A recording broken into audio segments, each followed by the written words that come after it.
She went to the Taylor Swift Eras Tour concert and saw a Swiftie with a tattoo unlike any you've ever seen before. This Swiftie actually tattooed the words blank space to the top of his head.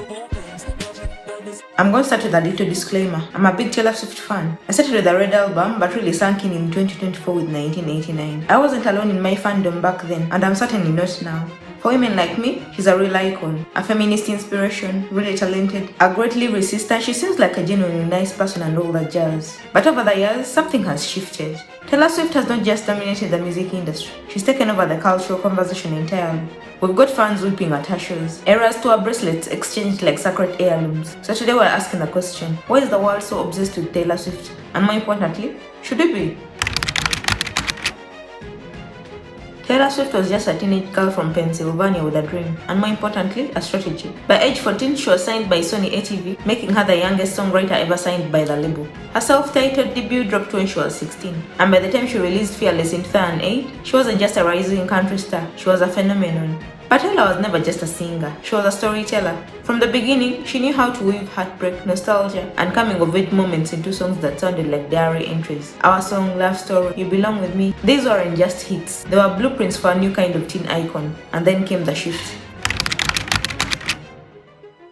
From country to pop to indie folk and back again, Taylor has mastered the art of reinvention. She dipped her toes into genre bending with Red, then dove headfirst into full-on synth pop perfection with 1989. Songs like Style and Black Space made it official. She was no longer Nashville's darling, she was the world's. Then in lockdown, just when the world was quiet, she surprised everyone with Folklore and Evermore, two moody lyric-driven albums that brought in a more mature, alt-leaning crowd. Collaborations with Bon Iver, The National, and her longtime co-writer Jack Antonoff expanded her reach even further. Suddenly, her fan base wasn't just teenage girls, it was millennials, Gen Xers, indie snobs and literary nerds alike. And that genre hopping, it's not random, it's strategic.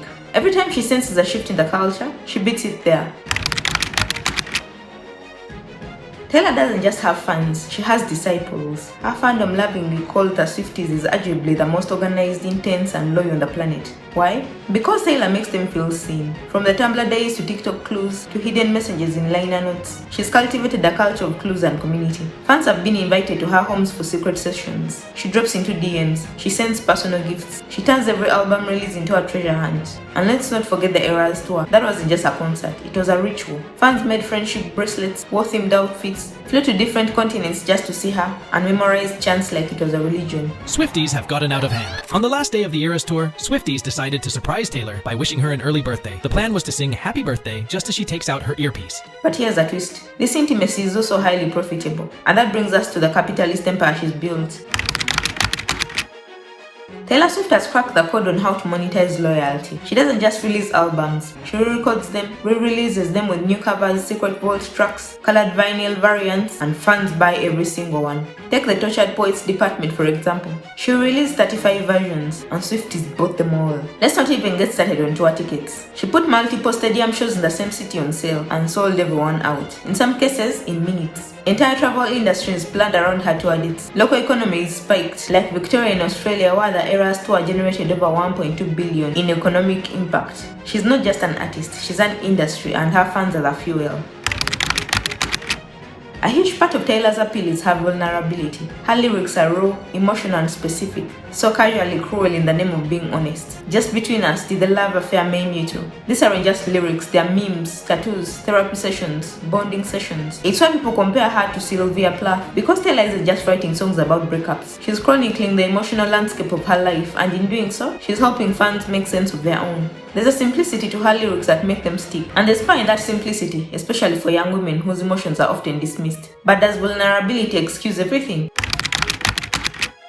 Taylor isn't without her controversies, and in the spirit of full honesty, let's talk about them. She was famously silent on political issues for years. Only later after backlash did she begin speaking out, and even then, some found it calculated and performative. Yes, she helped boost voter registration, but is that enough for someone with her influence? She's also been called out for environmental hypocrisy. In 2023, she was named the top celebrity carbon polluter due to excessive private jet use. And the irony was she was simultaneously selling eco-friendly merch. Then there's the beefs, Kanye, Kim, Katie, Scooter Braun, former friends like Kali Close who disappeared into that good night. Some fans have called out her tendency to frame herself as the perpetual victim, while others applaud her for standing up for herself. The line between narrative control and manipulation is truly razor thin. But to give credit where it's due, Taylor might just be the only one to know how to navigate it. Taylor isn't just an entertainer, she's a cultural force. A single Instagram post led to a 250% increase in voter registration. That kind of influence is quite unheard of. She's also changed the way the music industry works, from re-recording her masters to reviving the vinyl market to fighting for singers to be paid more for their work. And she's proof that teenage girls are not a joke. They're test makers, they're economies, and they grow into adults who still love her. We're Swifties. Of course we think Taylor's announcing reputation soon. We're Swifties. We notice 13s everywhere we go. We're Swifties. We think everything is an Easter egg. We're Swifties. We know what year a photo of Taylor was taken based on her haircut. We're Swifties. Of course we know the name of Taylor's hats. We're Swifties. We play Swiftball. We're Swifties. We want every artist to own their work. We're Swifties. In our heart is a Christmas tree farm. Many make fun of her fandom, but mocking Swifties isn't just misogynistic, it's lazy and disadvantageous. It's not just the music or the looks or the heartbreaks, it's the combination. Taylor Swift is a storyteller, a businesswoman, a cultural architect. She's a product of her time and a master at manipulating it. She's relatable enough to cry with, but unreachable enough to idolize. And whether you think she's a genius, a marketing mastermind, a problematic fave, or just someone with a really good PR team, there's no denying her influence. But as her star continues to rise, maybe we should all ask ourselves, what happens when one person has this much power? And more importantly, are we okay with that? Let me know what you think in the comments. Are you a Swiftie, a skeptic, somewhere in between? I'd love to hear your thoughts. And if you made it this far, thank you for being here. I'll see you in the next video. Until then, stay curious, stay kind, and always stay critical.